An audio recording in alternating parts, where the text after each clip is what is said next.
참 어색하시죠? 오늘 찬양대가 어색한 게 아니고 오늘 처음에 오신 여러분들이 참 불편하실 겁니다. 자리가 불편하시고 또 저도 그랬으니까요. 저도 한 번만 교회 가자. 우리 친구들이 계속 졸라가지고 거부하다가 저는 철저한 무신론자였습니다. 그래서 무신론자는 믿는 사람을 말로 이길 수가 있어요. 100%. 왜냐? 보이지 않는 하나님을 믿는 사람을 이기기는 쉽습니다. 말로 이기면 간단하죠. 그랬던 제가 한 번의 발걸음이 내 인생을 송두리째 바꿔놨고 오늘 여기까지 오게 됐습니다. 오늘 제가 설교할 때 조금 조심스러운 것은 마치 제가 세상을 다 아는 것처럼 오만하게 설교할 수 있겠다. 그리고 그런 모습으로 비춰지지 않기를 위해서 제가 한 주 동안 계속 고민하고 기도했습니다. 그리고 혹시 우리 교회에 오셔서 불미스러운 것들과 마음이 언짢은 것을 보고 가면 어떻게 하나 그런 고민을 많이 하면서 우리 식구들이 정성으로 여러분들을 준비하고 맞이했습니다. 그럼에도 불구하고 부족한 것도 있을 것이고 또 시설이나 여러 가지 면에서 여러분을 불편하게 해드릴 수도 있겠다 생각합니다. 넓은 마음으로 이해하시고 교회의 본질은 건물이나 시설이 아니라 그 속에 하나님을 섬기는 사람들이 어떤 가치 철학을 가지고 하나님을 섬기느냐. 이게 더 중요합니다. 옛 선조들 말이 별로 틀린 것이 없어요. 그 사람의 집은 그 사람보다 절대 클 수 없다. 그런 말이 있습니다. 중요한 건 그 안에 있는 사람이라는 것이죠. 제가 끊임없이 고민하고 우리 성도님들과 함께 공유하고 있는 것은 우리가 사람다움, 하나님께서 우리 인간을 만드실 때 보기에 심히 좋았다고 탐복하시고 기뻐하셨던 사람다움의 삶, 그러나 아직 갈 길은 멀고 인격도 부족하고 그런 것 때문에 수없이 우리가 좌절하지만 다시 한번 말씀을 붙들고 오늘도 하루하루 저희가 노력하고 있습니다. 가수 박진영 씨를 아실 겁니다. 이 친구 우리나라 가요계의 큰 손입니다. 젊은 나이에 굉장한 성공과 출세를 이룬 사람입니다. 흥미로운 것은 이 친구가 장로님 아들입니다. 그런데 어릴 때 예수님을 믿다가 교회만 다닌 것이죠. 정확히 표현하면. 어떤 계기를 통해서 교회를 떠나게 되고 지금까지 다시 교회로 돌아오진 않았지만은 인생의 최정점과 최고의 자리에 올랐던 이 친구가 웬일인지 그것의 허무함을 깨닫고 3년을 방황하다가 이스라엘 여행을 하면서 깨달은 바가 있어서 그걸 노랫말로 지어가지고 최근에 하프타임이라는 노래를 발표를 했습니다. 주보 속지 왼쪽에다가 제가 가사를 좀 실어줬는데요. 내용이 좀 깁니다. 다 읽지는 않겠지만은 한번 봅시다. 더 빨리 더 높이 더 멀리 그냥 앞만 보며 미친 듯이 정신없이 달린 내 인생의 뜨거웠던 전반전. 나 같은 놈이 여기까지 온 건 놀라운 반전의 반전. 정말 열심히 살고 싶었어. 돈과 인기를 얻으면 예쁘고 멋진 여자도 없고 하고 싶은 일만 고르면 그것만 하고 살 수 있으면 성공인 줄 알았어. 이렇게 쭉 하다가 삑 전반전 끝을 알리는 휘슬소리. 자 이제 하프타임 이 경기를 이겨줄 결승골이 일찍 터져서 편안한 마음으로 남은 경기 신나게 뛸 수 있게 해답을 찾고 찾아보니 조금씩 보이기 시작했어. 밑에를 보겠습니다. 제일 밑에 기나긴 역사의 한 점도 안 되는 내가 이 넓은 우주의 한 먼지도 안 되는 내가 이 모든 걸 만든 사람에게 찾아가 물어보지도 않고 내 조그만 뇌로 선과 악, 정의와 불의를 단정하고 큰 소리로 떠든다는 게 얼마나 교만한 일인지 내 자신을 믿고 살다가 얼마나 초라해졌는지 지금이라도 알아서 정말 다행이야. 믿어지지는 않아도 알아서 정말 다행이야. 이렇게 노랫말을 지었습니다. 우리가 읽기는 참 쉽지만은 공감하는 내용도 많고요. 이 친구가 굉장히 철학적인 친구구나 그런 생각을 해봤습니다. 오늘 본문 말씀을 다시 한번 보기를 원하는데요. 야고보서 4장 14절 말씀 우리 다시 한번 읽어보도록 하겠습니다. 시작. 내일 일을 너희가 알지 못하는도다. 너희 생명이 무엇이냐? 너희는 잠깐 보이다가 없어지는 안개니라. 제가 이 말씀이 오늘은 더 와닿습니다. 그 이유는 장례를 2분이나 치르고 오늘 말씀을 전하려다 보니까 훨씬 더 마음에 와닿습니다. 예수님을 믿는 분이나 안 믿는 분이나 똑똑한 사람이나 못난 사람이나 한 가지는 알고 있습니다. 인생은 한계가 있다는 것. 오늘 성경은 우리에게 우리가 알았지만 잊어버리고 있는 것, 분명한 진리이고 사실인데 놓치고 있는 것, 그거 하나 꼬집어서 이야기합니다. 인생은 안개와 같다. 길거리 가서 명동에 가서 사람 붙잡고 인생이 참 허무하지요. 안개와 같습니다. 그러면 전부 고개 끄덕거리라고. 전부 고개 끄덕거리면서 맞다고. 근데 대안이 없는 거예요. 대안이. 그럼 인생이 안개와 같으면 그냥 끝나야 할까요? 일산은 안개와 익숙합니다. 호수가 있어서. 서울 출퇴근하는 분들은 여름날 봄날 같은데 안개가 이 자유로에 꽉 차가지고 교통을 방해하는 것도 경험하실 겁니다. 천하를 덮는 안개가 해가 떠오르고 나면 한 줌으로 사라져 버립니다. 이게 인생이다. 이번에 80 넘으신 우리 집사님이 돌아가셨거든요. 그 부인 권사님하고 이야기를 하는 중에 이런 이야기를 하셔요. 돌아가신 연휴. 이 집사님이 썩 몸이 건강하지 못하시고 귀가 일찍 들리질 않으셔서 교회에 잘 오시지를 못했습니다. 집에만 계셨는데 돌아가시는 날 금요일 오후에 며칠 전부터 한 3일 전부터 가슴이 좀 답답하다. 잠을 잘 못 주무셨대요. 근데 그날 이제 바람 쐬러 간다고 답답하니까 옷 잘 차려입고 나가셨다가 아파트 입구에서 쓰러지셔서 가셨거든요. 근데 그 외출하러 가시기 전에 자기 큰아드님이 중국에서 사업을 하셔요. 그래서 아드님하고 통화를 했습니다. 아버님, 추우니까 조심하십시오. 그리고 건강 각별히 오래오래 사셔야 됩니다. 이런 내용의 통화를 이 부부께서 하셨어요. 아버님이 그 전화 받고 걱정하지 마라. 그래놓고 전화 끊고 옷 차려입고 나가셔서 돌아가셨어요. 30분 있다 다시 전화한 거예요. 너네 아버님 돌아가셨다. 아들이 믿어지지가 않는 거지요. 아니 30분 전에 통화하고 건강하시라고 오래오래 사셔야 한다고. 그랬는데 30분 후에 이 비보를 들으니 이 아들의 마음이 어떻겠습니까? 인생은 안개입니다. 30분 만에 거쳐버리는 안개. 너 인생이 무엇이냐? 아침에 있다가 없어지는 안개니라. 이게 우리가 갖고 있는 한계성입니다. 우리가 굉장히 많은 일을 할 것 같거든요. 대단한 일을 할 것 같거든요. 그런데 죽을 때 돌이켜보면 한 가지도 제대로 못하는 게 많다는 거예요. 세계 경제와 정치를 쥐락펴락 하는 사람들이 집에 가면 자기 딸 자식 하나를 어떻게 못해요.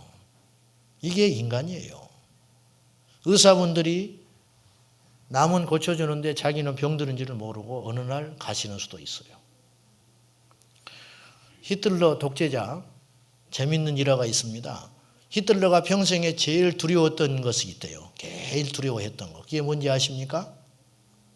치과 가는 일이거든요.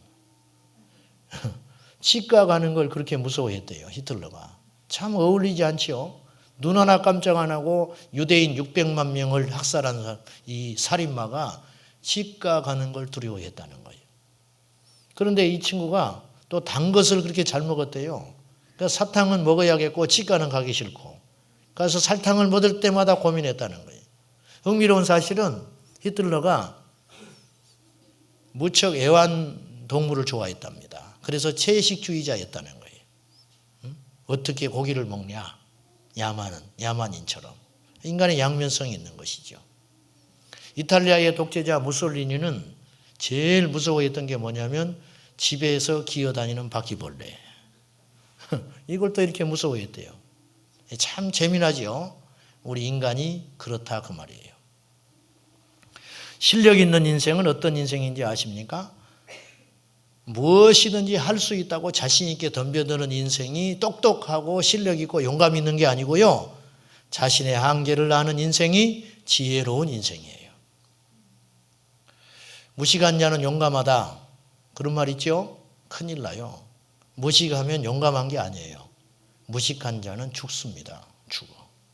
시편 14편 1절에 보면은 어리석은 자는 그 마음에 이르기를 하나님이 없다 하는도다. 하나님이 마음속으로 생각하기를 표현은 안 하지. 그렇게 관심조차도 없으니까. 하나님이 어디 있어? 내 인생이 내 것이지. 하늘은 스스로 돕는 자를 돕는 것이야. 스스로 노력하는 자를 돕는 것이지 무슨 예수 믿는 것은 나약한 것. 종교 나부랭이는 왜 생겼느냐? 인간이 약하니까 만들어 놓은 것이지. 그렇게 생각하며 자기의 신념을 믿고 사는 사람이 있어요. 그러나 잠 한숨을 돈으로 수억을 줘도 못 사요. 침대는 사지만 잠은 못 삽니다. 집은 짓지만 가정은 못 이루는 거예요. 이게 한계예요. 저는 예수님 믿기 전에는 자신이 있었는데 젊으니까 어리니까.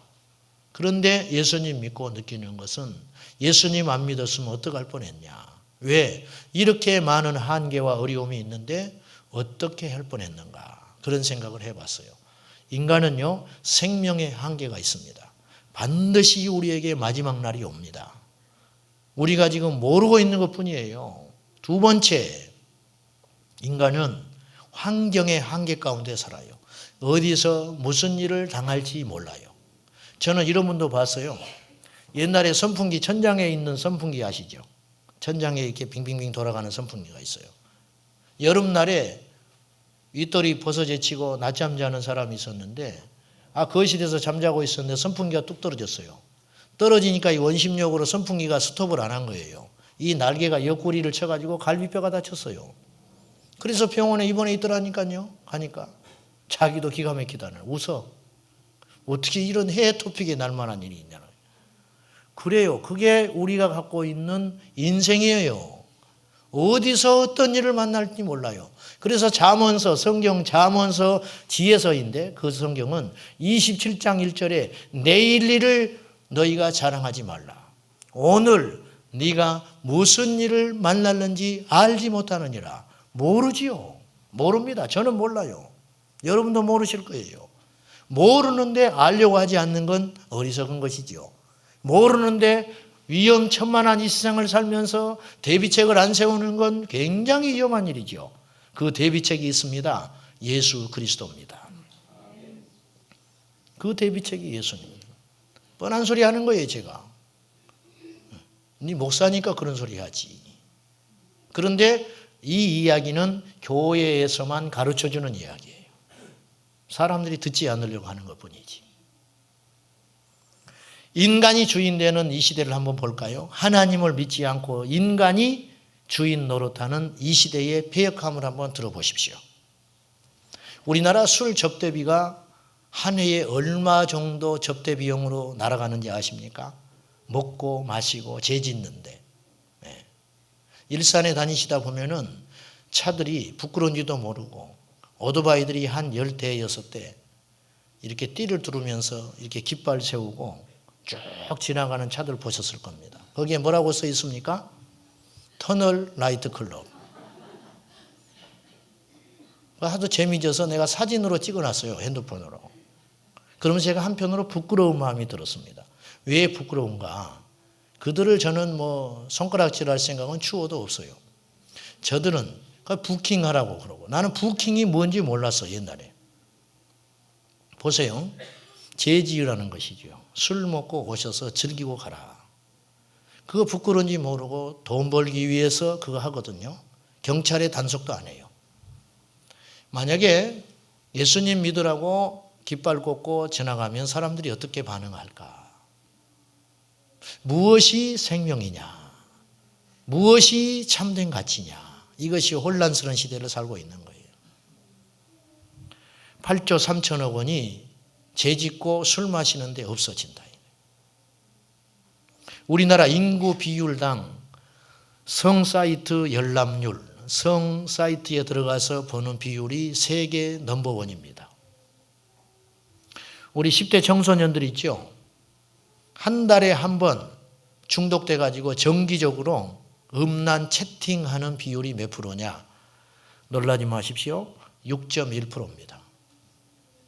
정기적으로 어쩌다가 하는 게 아니고 그건 기록에 다 남는 거니까 6.1% 청소년들 숫자에 비하니까 주기적으로 음란 영상물을 경험하는 비율은 무려 21.4%였어요. 우리 애들 집에서 그냥 순진히 앉아 있는 것 같잖아요. 걔들이 밖에 나가서 어떻게 하는지 우리 잘 몰라요. 저한테 상담하러 오는 애들도 있어요. 그러면서 마지막 우리 엄마 알면 큰일 납니다. 그렇게 이야기해요. 이혼으로 깨어진 가정들이 얼마나 많은지 모릅니다. 시골에 아이들 인구 줄어들지요. 젊은이들이 도시로 다 떠나니까. 시골에 가면 아이들이 있어요. 그 애들이 주로 어떤 애들이냐? 도심에 간 자식들이 가정이 깨져가지고 아이들 할아버지 할머니한테 떼매겨 놓고 한 달에 한 번씩 얼마씩 돈 드리겠다고 철석같이 약속하고 한 달, 두 달 돈 보내고 안 보내는 애들. 그런 애들 시골에 가면 있습니다. 할아버지 할머님 어쩔 수 없이 맡아서 키우고 있는 거죠. 우리 주변에서 일어나는 일입니다. 어쩌다가 이 세상이 이렇게 됐습니까? 지난 12월 10일에 김조광수라는 사람과 김승환이라고 영화배우 감독이죠. 사회 저명한 인사들인데 이분들이 이 사람도 남자고 이 사람도 남자죠. 결혼을 했어요. 이게 좀 조심스럽긴 해요. 여러분이 어떻게 생각하실지 모르고 실명을 거론해서 죄송한데 이제 성경적 가치관으로 제가 이야기하는 겁니다. 성경에는 동성연애의 역사가 약 4,000년입니다. 4,000년 전에 이미 소돔과 고모라에 동성연애가 있었다고 성경은 이야기해요. 그래서 동성연애자를 일컬어서 남자끼리 행음하는 것을 소돔이라고 합니다. 소돔에서 나온 말이에요.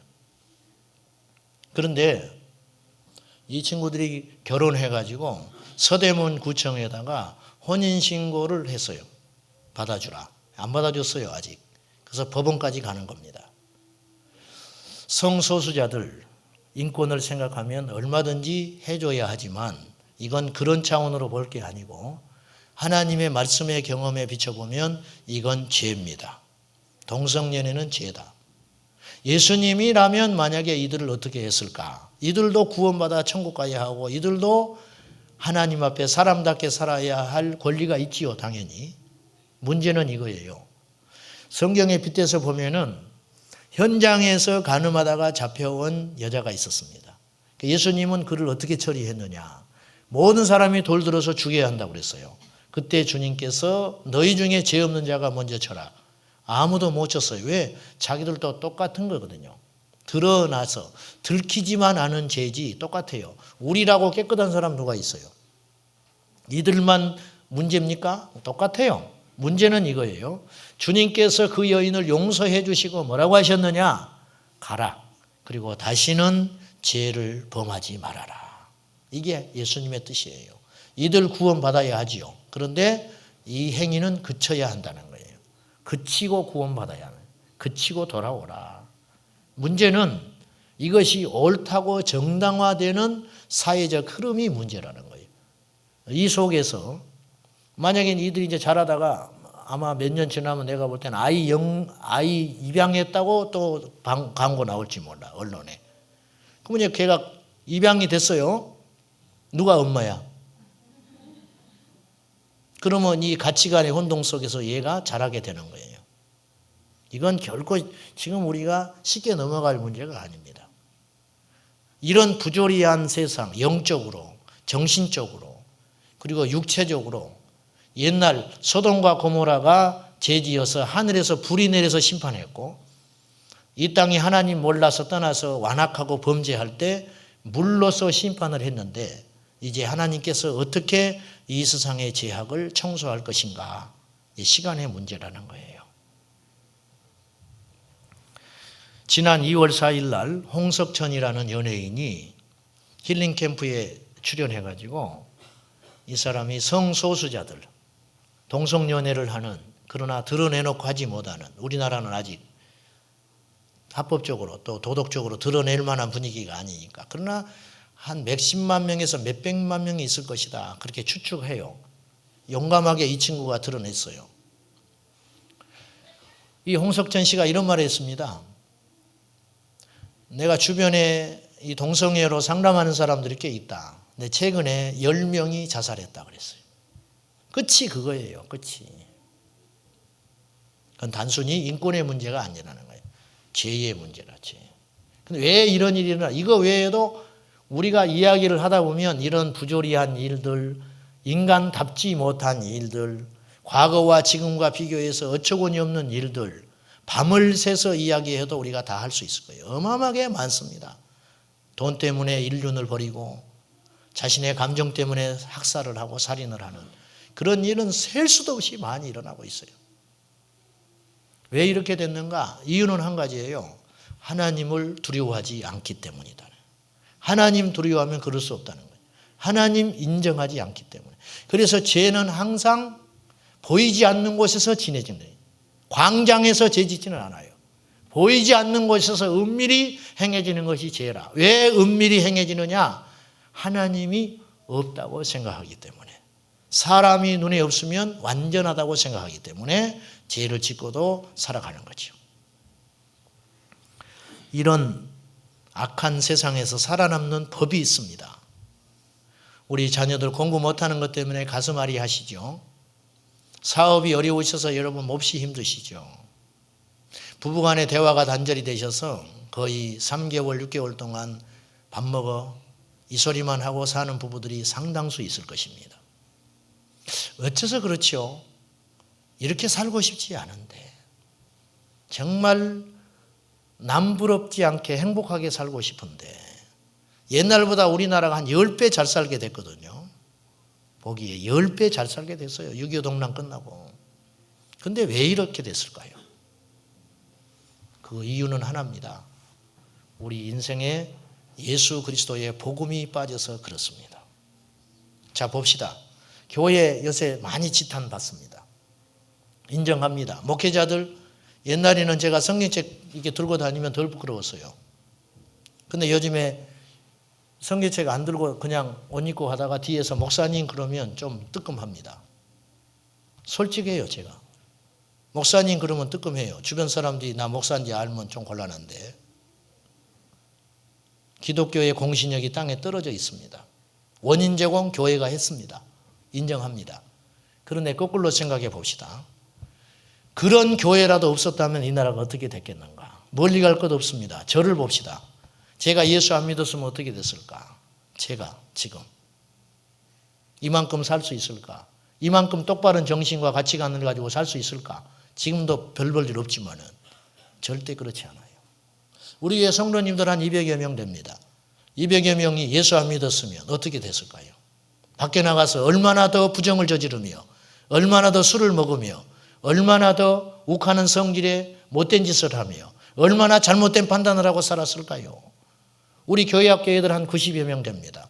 우리 아이들이 예수님 없이 자신의 가치관과 생각을 가지고 세상에 휩쓸려 살다면 어떤 미래가 펼쳐지겠습니까? 지난주 이번 주 우리 중고등부 애들이 교회에서 캠프를 했습니다.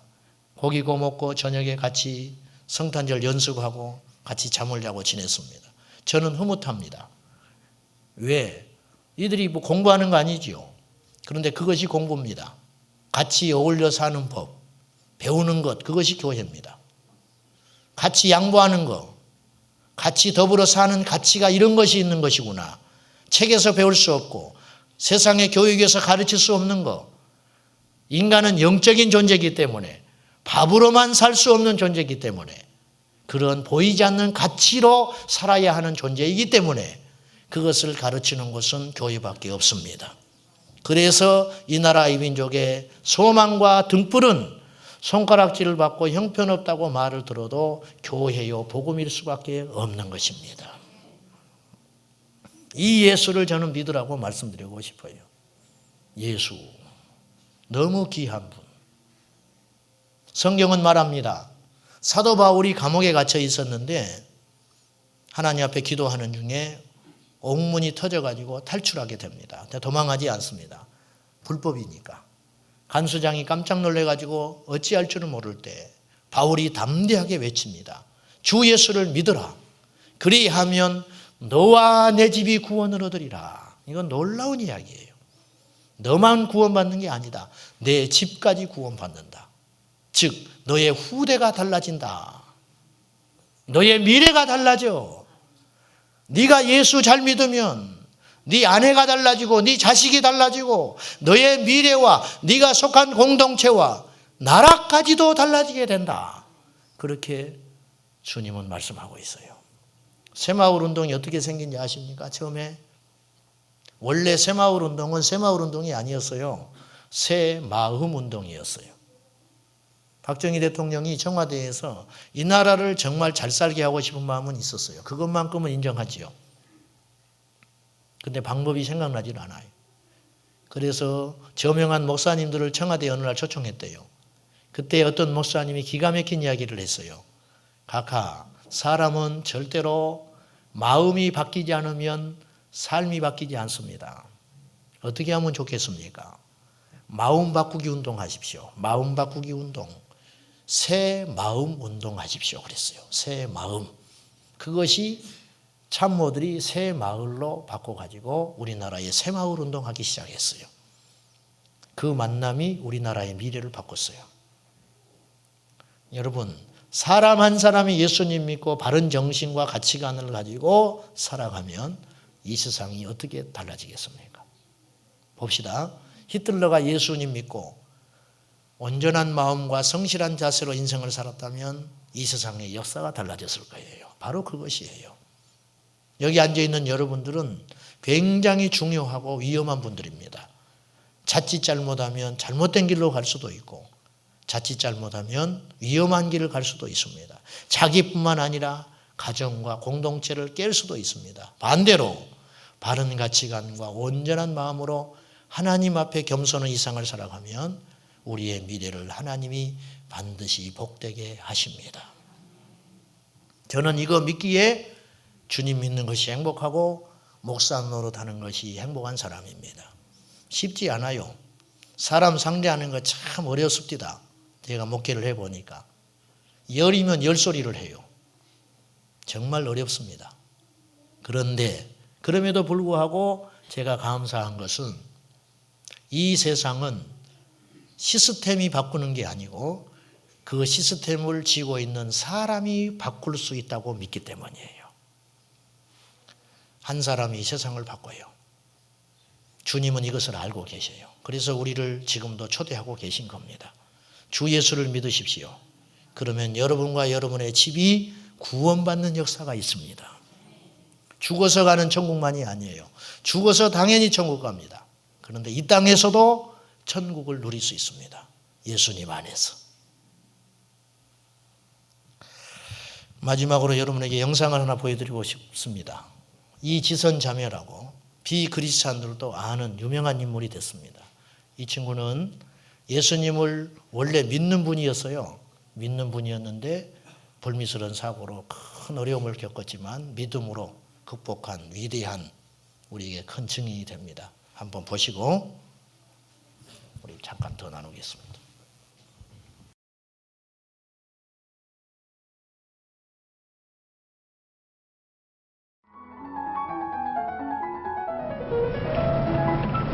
(2000년 7월 30일) 밤에 일어난 일이었습니다. 대학 4학년이었던 지선이는 학교로 데리러 온 오빠의 차를 타고 집으로 가고 있는 중이었다.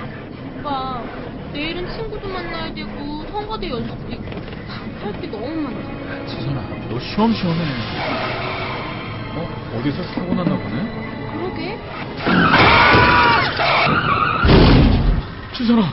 지선아! 지선아! 저좀 불러주세요! 구급차! 구급차! 한 음주운전자가는 사고였습니다. 만취된 상태에서 운전하다가 지선이가 탄 차를 들이받은 것입니다.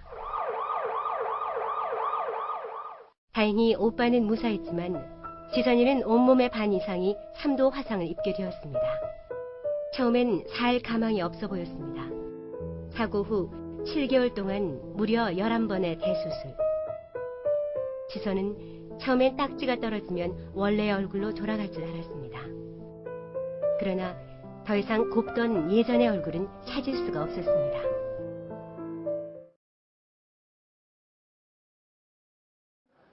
이만큼 다쳤는지는 알기까지 한 반년이 걸렸어요, 진짜로. 그리고 화상이 얼마나 무서운 건지 알기까지도 뭐 엄청난 시간이 걸려야 알 수 있었는데, 공목 보다가 그 딱 봤는데 그 뒤에 화면이 이렇게 어두운 색이었던 거예요, 그 종이가. 그래가지고 얼굴이 딱 비치는 거예요. 너무 놀라서. 근데 그때는 그냥 일단 너무 충격적이었고 막 아니야 막 잘못 봤어 막 이렇게 해서 잊어버리려고 막 했었고 그랬었죠. 엄마, 괴물 같아. 괴물인가 봐. 저 이렇게 어떻게 살아요? 어떻게 사냐고요? 하나님 제발 저 좀 사람 만들어주세요. 제발. 사랑하는 딸아라고 부르셨어요. 너를 세상 가운데 반드시 세우리라 라는 약속과 희망, 병들고 약한 자들에게 희망의 메시지가 되게 하리라는 그런 약속의 말씀을 주셨어요. 소망이 생기고 마음에 믿음이 생기기 시작했어요. 보호자분, 양손 손가락 절단 동의서 쓰셨죠? 오른손만이 아니고요. 양쪽 손가락 8개를요. 지선아, 이를 어쩌니? 엄마, 울지 마. 엄마, 그래도 손가락 2개 남잖아. 그거라도 감사해야지. 그러니까 엄마 울지 마. 알았지? 제가 착해서 뭐 이것 잘라도 되고 저것 잘라도 되고 그게 아니잖아요. 제게 남겨주신 것들에 대한 감사를 할 수 있는 마음을 주셨어요. 이 손을 다 잃을 수도 있는 거고요. 이 팔을 다 잃을 수도 있는 건데 남겨진 손으로 하나님께서 정말로 기도대로 쓸 수 있는 손이 되게 해주셨어요. 처음에 엄지손가락이 이렇게 까딱할 때 너무너무 기뻐서 막 눈물이 나더라고요. 그 뒤로 이 손으로 세수하고 목욕할 수 있어서 감사하고, 저 글씨도 너무너무 잘 쓰거든요. 그래가지고 막 큰 서점에서 사인회 같은 것도 하러 다니고, 사인도 얼마나 멋있는지 몰라요.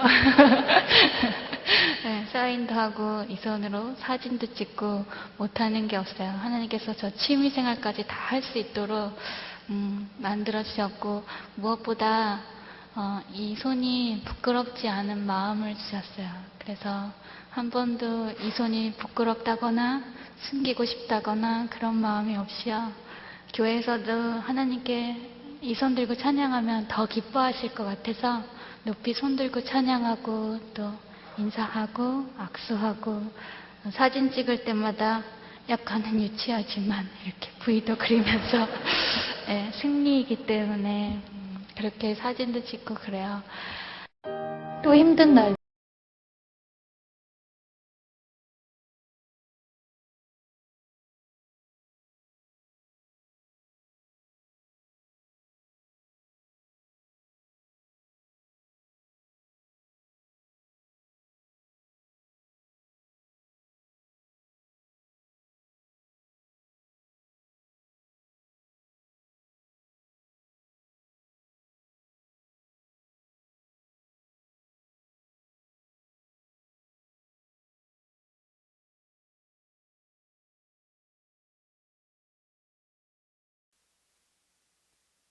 잘려진 손가락이 부끄럽지 않는 마음을 하나님이 주셨다. 그거는 사람이 못하는 거예요. 그래서 인간은 영적인 존재인 겁니다. 하나님은 영이라 하였어요. 눈에 보이는 것만 쫓아가는 인생은 사실은 어리석고 불쌍한 인생입니다. 눈에 보이지 않는 가치가 정말 있습니다. 그 세계뿐만 아니라 보이는 세계조차도 지배하시는 하나님, 그 위대하신 하나님. 하나님은 우리에게 당신을 뭐라고 소개했냐면 I am that I, 나는 나야. 설명할 길이 없는 거예요. 만약에요, 여러분의 머리와 지식으로 하나님을 알 수 있고 해석할 수 있다면 하나님이 하시는 일을 다 이해할 수 있다면 그분 하나님 아니에요. 인간이지. 우리가 만약에 우리 집에서 키우는 강아지에게 나를 설명해야 한다고 생각해 보십시오. 어떤 설명을 하겠습니까? 저는 한마디 할 것 같아요. 깃방망이 하나 딱 때리면서 야, 내가 사람이야. 끝나는 거죠. 내가 사람이야 소리에 너와 나는 완전히 달라. 네가 못하는 일을 나는 해. 너를 내가 지고 있어. 그 말이. 하나님이 우리에게 오셔서 당신을 설명해 주는 한 구절이 있어요. 나는 나야. 나는 스스로 있는 자야. 그 말 속에 다 들어있는 거예요. 하나님은 시간도 만드셨고 하나님은 눈에 보이는 세상도 만드셨고 장차 예수 믿고 가서 살아야 할 천국까지도 만드신 그분. I am that I. 나는 스스로 있는 자라. 그분이 오늘 여러분 이 자리에 초대하셨어요. 이 자리를 절대로 잊지 마세요. 그리고 오늘 한 번의 발걸음이 우리는 그렇게 기도했습니다. 우리 성도들은. 한 분만이라도 오늘 와서 예수 믿는다면 우리 날마다 이거 할 수 있어요. 왜? 예수 믿는 게 얼마나 놀랍고 위대하고 가치 있는지를 알기 때문에. 저희는 알아버렸기 때문에 이 예수 안전할 수 없습니다. 기도하십시다. 이 시간에 여러분의 인생이 여러분이 것이라고 착각하시는 분들이 계실 겁니다. 지금까지 여러분이 결정하고 여러분이 선택하고 여러분이 여기까지 오셨을 것입니다. 굉장히 위험한 것입니다. 사랑하는 여러분, 여러분의 인생을 바꾸시지 않겠습니까? 그 인생을 우리 주 예수님으로 바꾸고 싶은 분들은 가슴에다가 손을 한번 대십시오. 가슴에다가 손을 얹으시고 내 인생의 주인이 지금까지는 내 자신이었습니다. 그러나 그 한계를 깨닫고 이 시간에 예수님을 나의 인생의 주인으로 받아들이기를 원하는 분들은 이 시간 저의 기도를 한번 따라하시기 바랍니다. 제 기도를 따라하십시오. 천지를 만드신 하나님 아버지, 나를 만드시고 시간을 창조하신 하나님, 이 시간에 내 인생의 주인을 예수님으로 바꾸고 싶습니다. 내 인생의 참된 주인이 하나님이 되게 하여 주옵소서. 이 시간 예수님 만나기를 원합니다. 그분이 믿어지기를 원합니다. 나를 도와 주시옵소서. 예수님의 이름으로 기도합니다. 아멘. 이제 마지막으로 이 찬양 한 장 드리겠습니다. 천국은 혼자 못 갑니다. 신앙생활 혼자 못 합니다.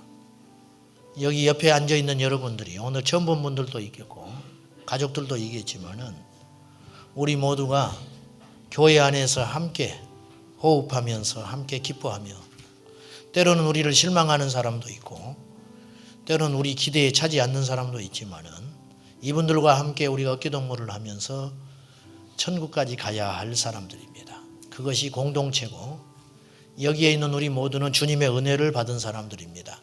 우리 가사를 한번 생각하시면서 1절과 우리 1절부터 3절까지 찬양 한번 드리죠. 예.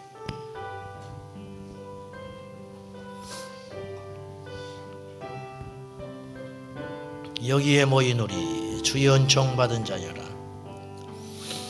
여기에 모인 우리 주의 은총 받은 자여라. 주께서 이 자리에 함께 계심을 아노라. 언제나 주님만을 찬양하며 따라가리니 시험을 당할 때도 함께 계심을 믿노라. 이 믿음 더욱 굳세라. 주가 지켜주신다. 어두운 밤에도 주의 밝은 빛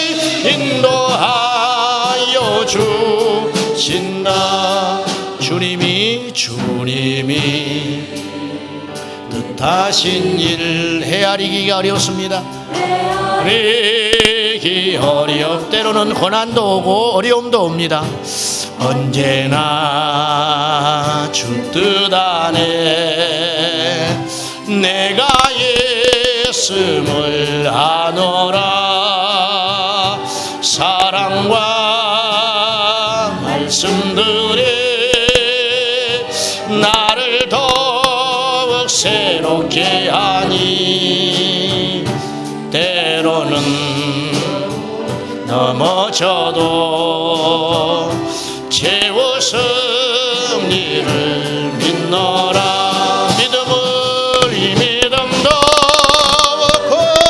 굳세나 주가 지켜주신다.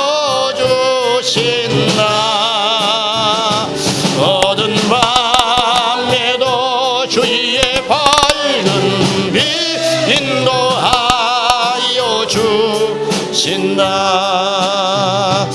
여기에 모인 우리 옆 사람을 축복합시다. 사랑받는 주의 자녀라. 그렇습니다. 주께서 뜻하신 바